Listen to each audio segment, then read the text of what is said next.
A couple of weeks ago, we saw a high-profile case in the courts where a man from Guyana named Randy Gladstone entered Ireland. He had 19 previous convictions in the UK for offences such as rape and false imprisonment.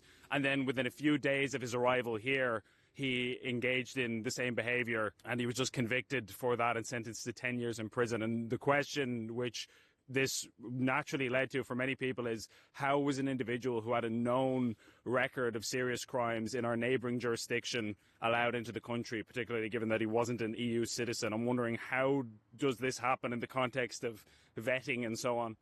Yeah, I'm not across the details, Ben. I don't want to mislead you, but I am generally aware that people who come into our country do have fingerprints taken, that they are run against EU systems and the likes, and I think it raises a very interesting and serious question. I don't want to say anything that cuts across any potential court proceedings. I do. It's interesting. Now Ben says it to him here. Listen. But that case is resolved. He's been convicted and sentenced to 10 years. It just shows you how much they pay attention. They don't give a fuck. They don't give a fuck about us. Do you know what I mean? He tried to use the spiel that they tried to. Well, we can't talk about ongoing investigations. The thing's been settled and all. The man's been locked up. The question really is, how did he come in knowing what a background he had on him? How did he manage to get into Ireland and continue to rape people while here? Or an individual, God knows. He probably done it to a few women, but you know, there's still the thing, the niggling thing that I'm sure that only quarter of these assaults are getting reported, you know, because it would cause a lot of people, just general observation, you know, people keep a lot of stuff to themselves. I'm probably guilty of it myself, you know, keeping stuff to yourself and not telling anyone.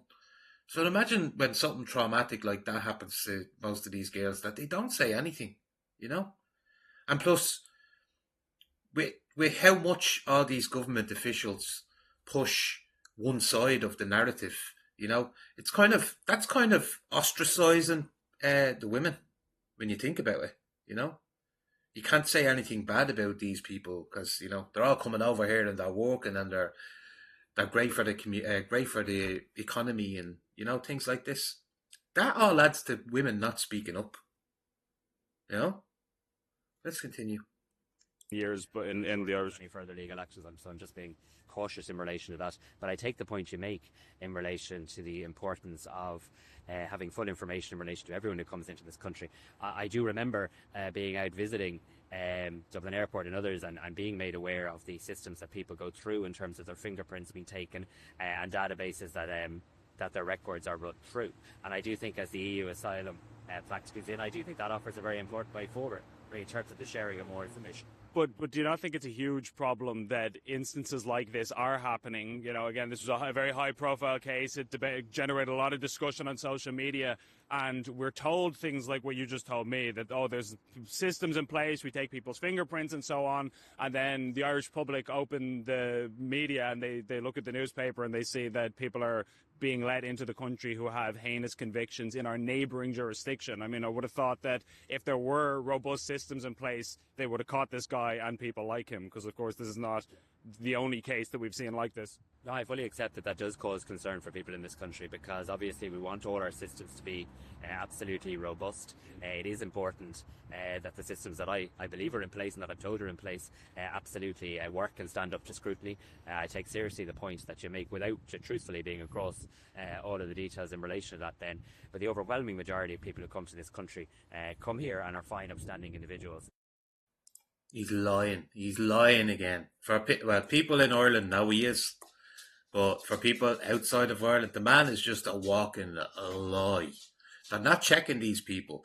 Remember, half the government is telling you that all these individuals are coming through the North border and 80 to 85% of them are not vetted. They tell you that, you know. But of course, this plays into, and then the other, whatever, they're telling you, the other half are telling you, it's great, they're coming in, they're work, they're building up the economy. It's all playing into that thing I keep telling you, is the cognitive warfare, mixed messages, you know, keeping the people all confused. They don't know what to be believing. But we see it happening. We see the attacks. Like, I would be surprised now if they use it in some way. You know, they like to get multiple uses out of things. You know, Never let a good crisis go to waste, you know. Ram Emanuel, Japanese Secretary of, what was he? He's the ambassador to Japan from the US. But he's had a few roles in the past in USA.